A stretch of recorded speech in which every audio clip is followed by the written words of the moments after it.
Bismillahirrahmanirrahim. Assalamualaikum warahmatullahi wabarakatuh.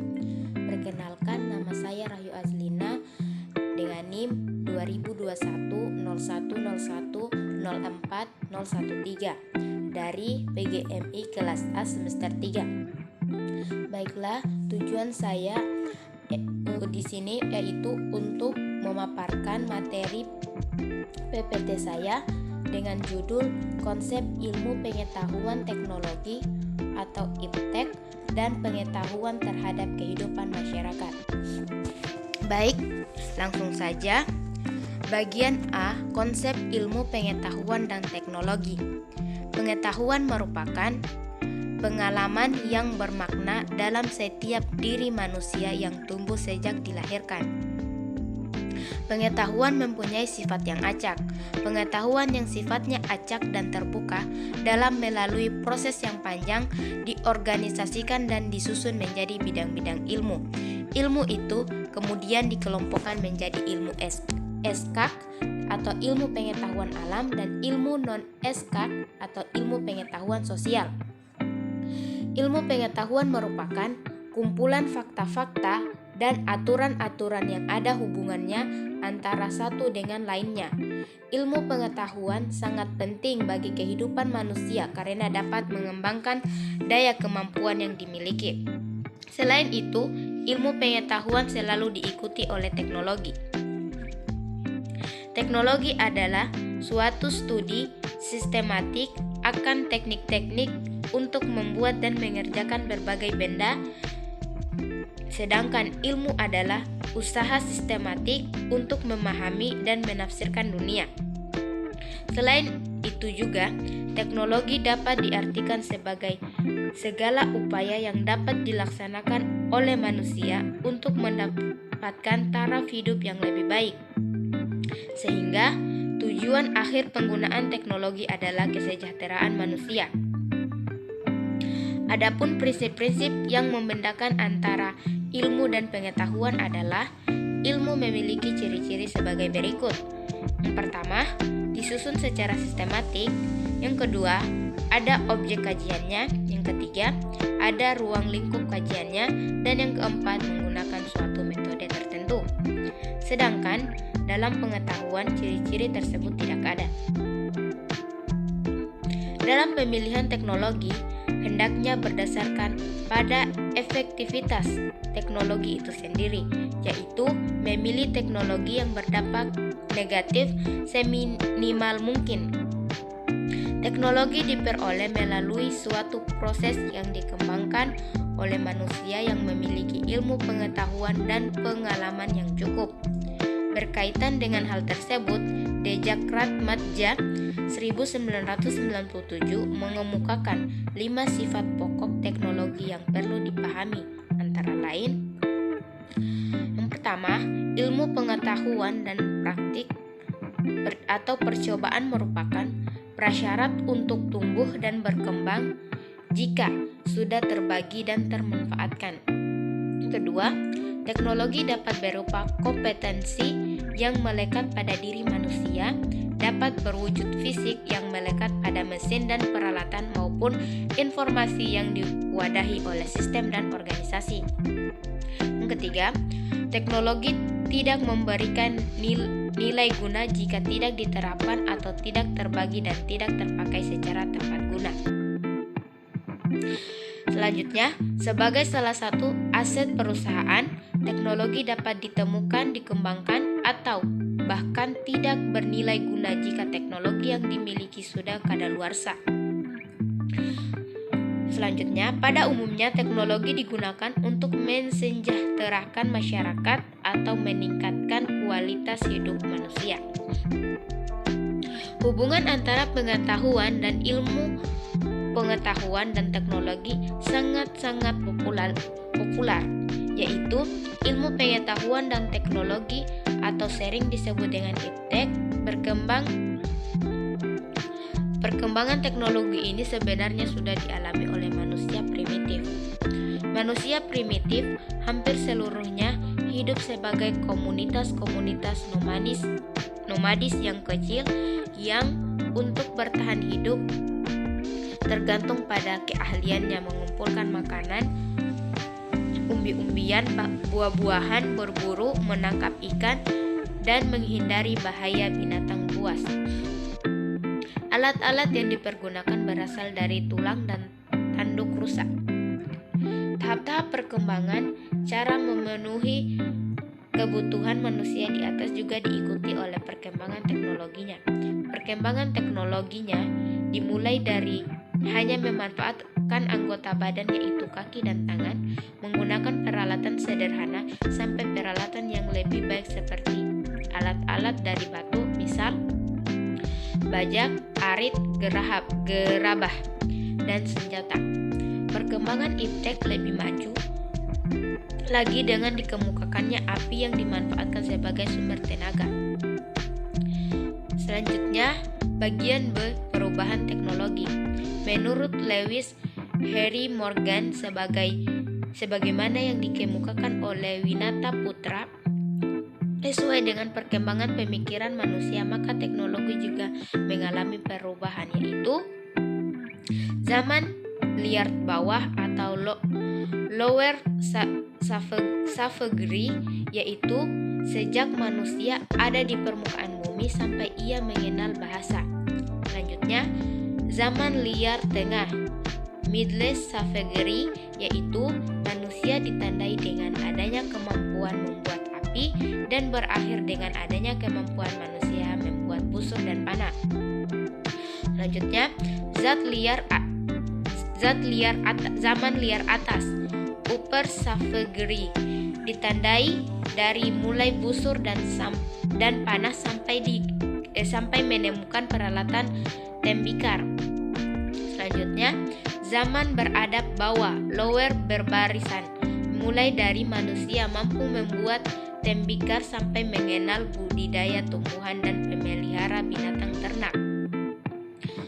Selanjutnya, zaman beradab tengah, middle berbarisan, mulai dari mengenal budidaya tanaman dari binatang ternak sampai kemudian bertani secara menetap dan sistem irigasi. Selanjutnya, zaman beradab atas, upper barbarisan,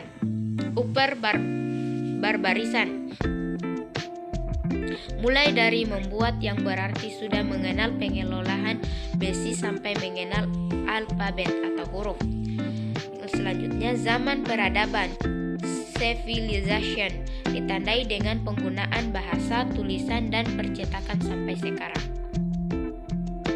Pada umumnya, teknologi canggih mempunyai landasan penelitian ilmiah yang kuat dan kekuatan rekayasa dalam pengembangan dan aplikasinya.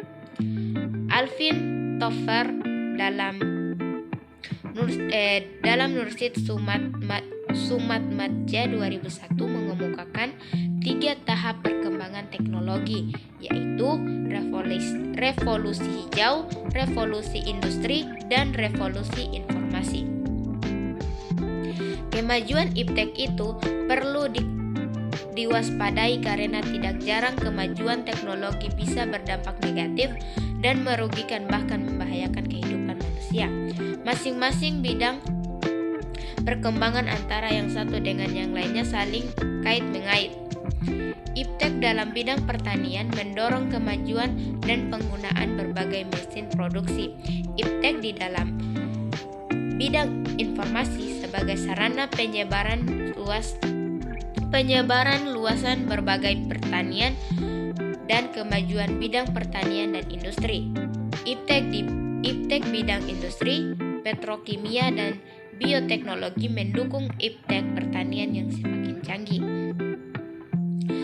Bagian C, peran iptek terhadap masyarakat.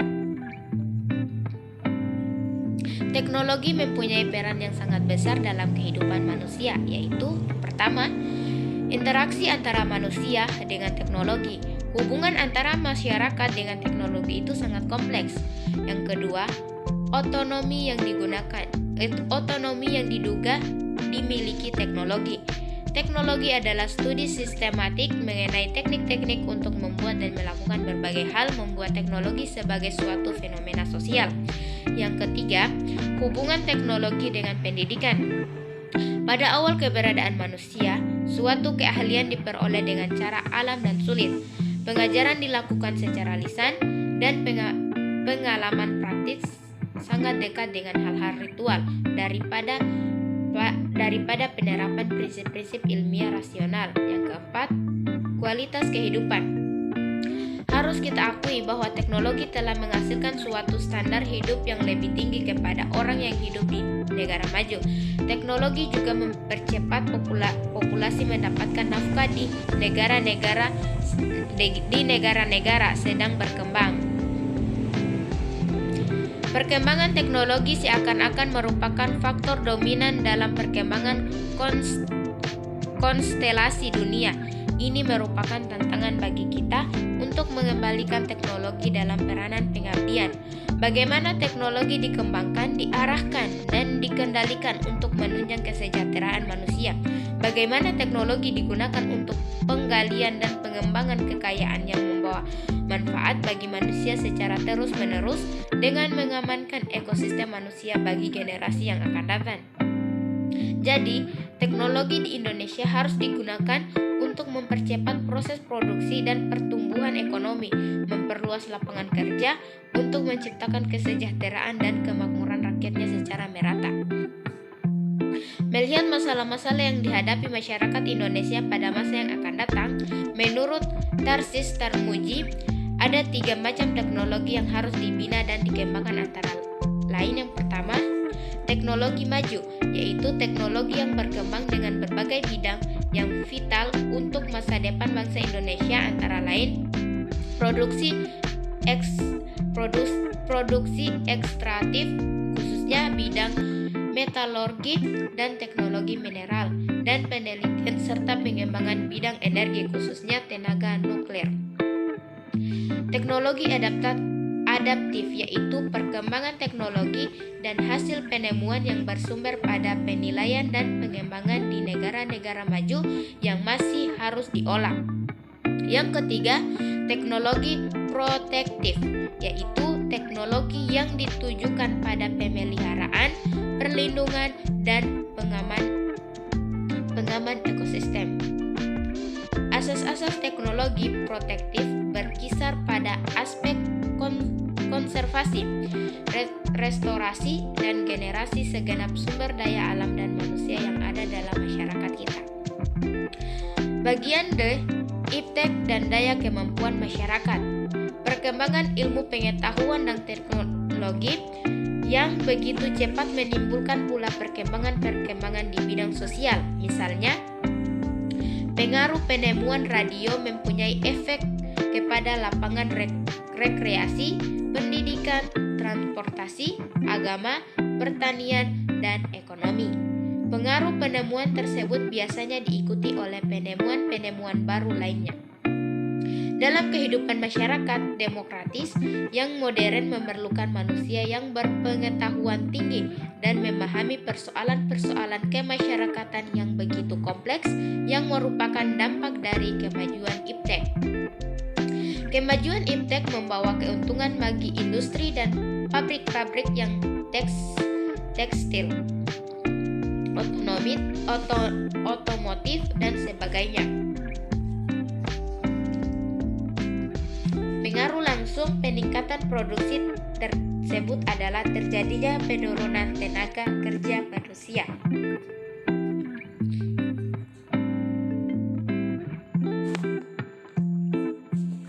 Perkembangan teknologi juga seringkali menimbulkan dampak dalam proses perubahan masyarakat, misalnya dengan masuknya pengaruh asing berupa teknologi. Masuknya teknologi dalam masyarakat ternyata tidak hanya dapat mengubah cara hidup manusia dalam masyarakat tersebut. Teknologi juga sebaliknya tidak terlepas dari pengembangan kehidupan masyarakat. Dinamika kehidupan masyarakat menuntut adanya berbagai inovasi dalam bidang teknologi yang mengarah kepada seluruh aspek kehidupan manusia. Teknologi yang bertujuan untuk kesejahteraan manusia kadang-kadang justru menimbulkan malapetaka bagi baik bagi manusianya sendiri maupun lingkungan sekitarnya. Hal ini disebabkan oleh kemajuan teknologi tidak diiringi oleh kesiapan masyarakat pendukungnya. Oleh karena itu, dalam teknologi kiranya perlu untuk mengembangkan teknologi yang serasi dengan lingkungan. Adapun caranya adalah yang pertama, tetap mengembangkan teknologi tradisional. Yang kedua, ketergantungan teknologi impor perlu dikurangi. Dan yang ketiga, efek negatif berupa pencemaran sebagai dampak teknologi harus diminimalkan. Perkembangan iptek akan sangat serasi apabila diikuti dengan meningkatnya daya kemampuan masyarakat dalam menyerap dan menetapkan iptek tersebut. Terselenggaranya pendidikan merupakan salah satu usaha untuk meningkatkan kemampuan skill atau keahlian. Dengan demikian, keahlian dan atau keterampilan setidaknya masyarakat sedikit banyak akan terhindar dari kebodohan dan pengangguran. Selain dapat menggunakan teknologi modern, setidaknya harus menguasai pula ilmu pengetahuan seperti matematika, IPA, IPS, bahasa Indonesia, dan sebagainya. Untuk menguasai ilmu-ilmu tersebut, paling tidak harus memulai jenjang pendidikan formal. Dengan adanya pendidikan, diharapkan menghasilkan manusia-manusia yang berkualitas dengan daya kemampuan yang tinggi, yang pada akhirnya akan dapat menguasai teknologi modern. Adapun materi selanjutnya yaitu pengaruh perkembangan iptek terhadap kehidupan masyarakat. Bagian A, pengembangan iptek untuk mewujudkan masyarakat maju dan mandiri. Eksistensi iptek dalam suatu masyarakat merupakan kekayaan budaya yang sangat penting bukan hanya bagi masyarakat yang bersangkutan, melainkan untuk seluruh manusia. Tidak dapat dipungkiri bahwa kemajuan suatu bangsa tergantung pada penguasaan iptek. Dengan iptek pula manusia dapat melakukan hal-hal yang sebelumnya belum pernah dibayangkan. Kemajuan iptek sangat ditentukan oleh keberadaan kebudayaan yang menghidupkan dan mendukung semangat untuk mengeksplorasi dunia yang belum diketahui. Inilah yang sering disebut melakukan penelitian atau riset. Menurut Rahardi Ramelan, dipandang dari sudut budaya, perkembangan iptek suatu masyarakat atau suatu bangsa dan komitmen dapat dijelaskan dalam hubungannya dengan faktor-faktor sebagai berikut. Yang pertama, konstelasi nilai-nilai dalam masyarakat atau bangsa dan komitmen masyarakat secara keseluruhan yang menyalurkan motivasi untuk mendukung, meyakini, atau menerapkan iptek dalam berbagai tingkatan maupun jenis penggunaannya. Kedua, kemampuan sistem iptek nasional dalam menghasilkan dan memasarkan hasil-hasil penelitiannya serta mendorong penerapannya secara efisien, efektif, dan dalam seluruh aspek kehidupan. Yang ketiga, struktur lembaga-lembaga yang bergerak di bidang iptek yang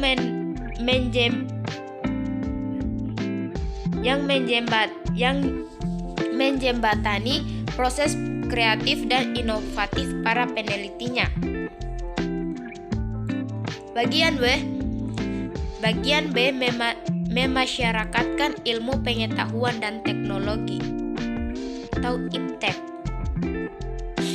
Gelombang kemajuan iptek di beberapa bidang seperti transportasi, komunikasi, informasi, dan energi telah banyak membawa perubahan kehidupan dan gaya hidup yang lebih dinamis. Kemajuan teknologi transportasi misalnya memungkinkan manusia senantiasa berada dalam mobilitas yang tinggi, bergerak dari satu tempat ke tempat yang lain dalam frekuensi tinggi, tampak dunia semakin sempit. Sementara kemajuan di bidang teknologi informasi menciptakan berbagai kemudahan, pertukaran dan lalu lintas, arus informasi lebih cepat dan transparan, membuat dunia menjadi tanpa batas. Pertukaran informasi dimungkinkan dalam berbagai bentuk dan dalam berbagai media cetak maupun elektronika. Mobilitas dan segala kemudahan gaya hidup hanya dapat diperoleh ketika kemajuan yang lain dicapai, yaitu kemajuan teknologi dan pengelolaan energi. Ketersediaan energi yang merupakan faktor utama yang menggerakkan kemajuan peradaban manusia. Bagian C, masalah-masalah perkembangan iptek. Sejalan dengan perkembangan iptek yang sangat cepat, juga dihadapkan pada banyak masalah. Adapun masalah tersebut, yang pertama, kebijakan yang sesuai dengan perkembangan iptek. Yang kedua, perlu dipikirkan strategi yang tepat, baik dalam arti prosesnya, hasilnya, maupun peran serta dari pelaku iptek. Terutama pada peneliti harus disediakan fasilitas peneliti yang memadai, misalnya dana dan tenaga. Yang ketiga, sektor produksi. Kegiatan produksi di Indonesia baru sampai pada pemanfaatan kemajuan teknologi yang terkandung dalam berbagai peralatan yang digunakan. Yang keempat, ragam kegiatan penelitian dan pengembangannya. Kemitraan antara industri dan dunia usaha dengan lembaga litbang masih lemah. Perkembangan iptek akan betul-betul bermanfaat bagi kesejahteraan manusia jika permasalahan tersebut segera diatasi. Permasalahan tersebut dapat diatasi dengan pokok-pokok kebijakan menurut Rahardi Ramalen 2007, yaitu sebagai berikut. Yang pertama, mengembangkan nilai-nilai iptek dan membentuk budaya iptek di masyarakat. Yang kedua, mendorong komitmen riset. Yang ketiga, mempercepat upaya manufaktur progresif. Yang keempat, meningkatkan mutu produk dan proses produksi, produktivitas, efisiensi, dan inovasi dalam penguasaan iptek. Yang kelima, meningkatkan kualitas, kuantitas, dan komposisi sumber daya manusia iptek. Dan yang keenam, mengembangkan. Bagian D, pengaruh perkembangan iptek terhadap kehidupan masyarakat. Hal teknologi telah masuk dalam kehidupan masyarakat sehari-hari sedemikian rupa sehingga orang menganggapnya bahwa teknologi sebagai suatu hal yang biasa. Beberapa contoh hasil teknologi yang telah membantu manusia untuk kemudahan hidupnya antara lain perkembangan transportasi darat, laut, udara yang semula berfungsi sebagai pengangkut barang dan manusia, secara tidak langsung juga membawa informasi. Semakin berkembangnya alat transportasi, interaksi dan antar individu, antar kelompok, antar negara menjadi lebih intensif, baik interaksi secara lokal, nasional maupun global. Selain itu, di bidang pendidikan atau pekerjaan, peran teknologi informasi tidak dapat dihindarkan. Adapun bentuk-bentuk teknologi informasi dapat dijumpai dalam kehidupan sehari-hari. Yang pertama, bidang telekomunikasi melahirkan telepon dengan berbagai fungsi hingga muncul telepon genggam. Yang kedua, kita dapat menikmati hiburan atau peristiwa bahkan yang aktual dari daerah atau negara lain dengan mudah melalui media radio atau televisi. Yang ketiga, tersedianya media perekam dalam bentuk CD. Yang keempat, saat ini kehadiran internet mempermudah kita memperoleh informasi apapun dari negara manapun. Yang kelima, dengan jasa komputer, pekerjaan perpustakaan lebih efisien. Misalnya, akses terhadap informasi dan tukar-menukar data. Bagian E, alih teknologi. Salah satu prasyarat terjadinya kemajuan teknologi atau alih teknologi dalam negara yang sedang berkembang adalah terjadinya pertumbuhan ekonomi yang cukup tinggi. Indonesia dalam kurung waktu 25 tahun terakhir 35 tahun terakhir ini sebetulnya mengalami angka pertumbuhan ekonomi yang relatif tinggi dan diperkirakan tahun mendatang tingkat pertumbuhan ekonomi itu makin berkisar pada angka 7%. Selain ini, ada lagi relokasi industri karena penanaman modal ingin lepas dari environmental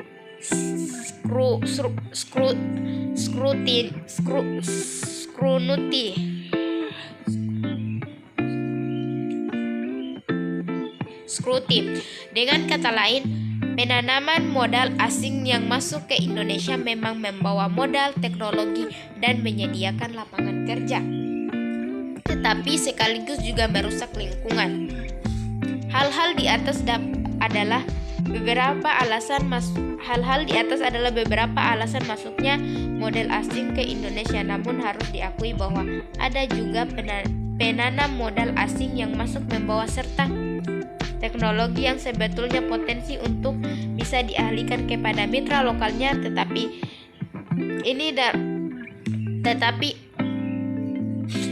ini dalam realitasnya sangat sulit karena teknologi itu selalu dikawal dengan ketat.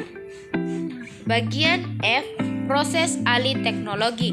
Pengalihan teknologi adalah adanya kebutuhan teknologi dari pihak yang memerlukan teknologi dengan pemilik teknologi yang menawarkan teknologi serta proses pengalihan teknologi. Kebanyakan proses alih teknologi dilaksanakan melalui investasi asing langsung, yaitu dengan pendirian anak cabang usaha, joint venture atau kerjasama lain dengan pengikut sertaan saham perusahaan asing yang merata. Pengalihan teknologi ini memberikan sumbangan yang besar dalam meningkatkan modernisasi industri di negara sedang berkembang. Jenis pemindahan teknologi dapat dibagi menjadi 3 kelompok antara lain. Yang pertama, transfer material, yang kedua transfer desain, yang ketiga transfer kemampuan. Selain itu, konsep alih teknologi dapat dibedakan antara tingkat nasional dan tingkat perusahaan. Pada tingkat nasional terdapat 4 macam konsep alih teknologi, yaitu yang pertama, alih teknologi secara geografis, yang kedua, alih teknologi kepada tenaga kerja lokal, yang ketiga, transmisi dan difusi teknologi, yang keempat, pengembangan dan adaptasi teknologi.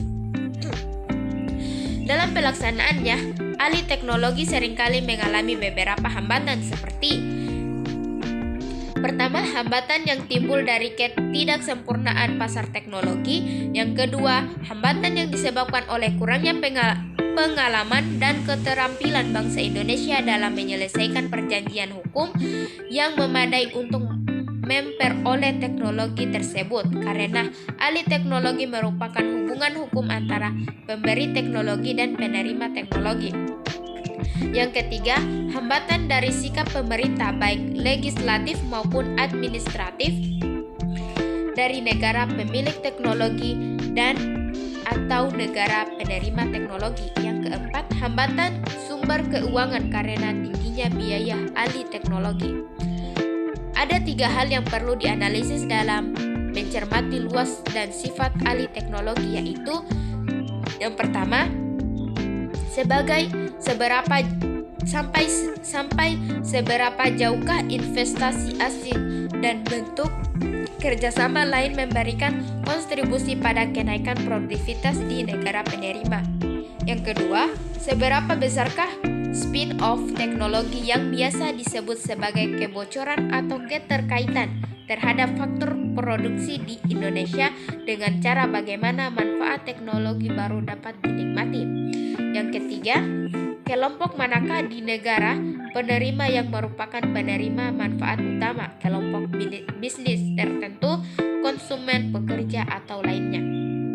Bagian G, problema alih teknologi.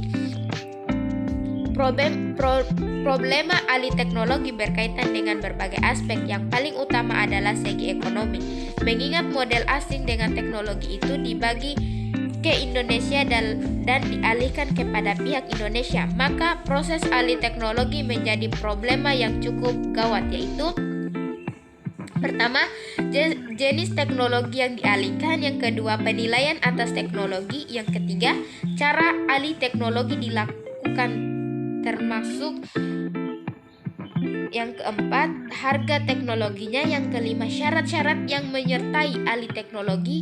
Dan yang keenam, penanaman dalam suatu perjanjian lisensi alih teknologi. Bagi negara yang sedang berkembang, perlu menyadari masalah perspektif sosiologis ekonomisnya dalam alih teknologi ini. Ada beberapa hal yang mendorong untuk memperkuat pertimbangan tersebut. Yang pertama, teknologi perlu dikuasai, sementara sebelum dikuasai dapat meminta atau membeli. Yang kedua, masyarakat perlu disiapkan untuk itu. Konkretnya, perlu disiapkan sumber daya manusia yang akan mengelola ekonomi dan teknologi tersebut. Sementara itu, secara simultan perlu disadari bahwa dalam kegiatan ekonomi, peranan teknologi termasuk perkembangannya sangat menentukan. Lingkup perkembangannya menjadi global, tidak lagi hanya nasional atau regional. Sekian pemaparan materi dari saya, lebih dan kurangnya mohon dimaafkan. Akhir kata, wabillahi taufiq wal hidayah. Wassalamualaikum warahmatullahi wabarakatuh.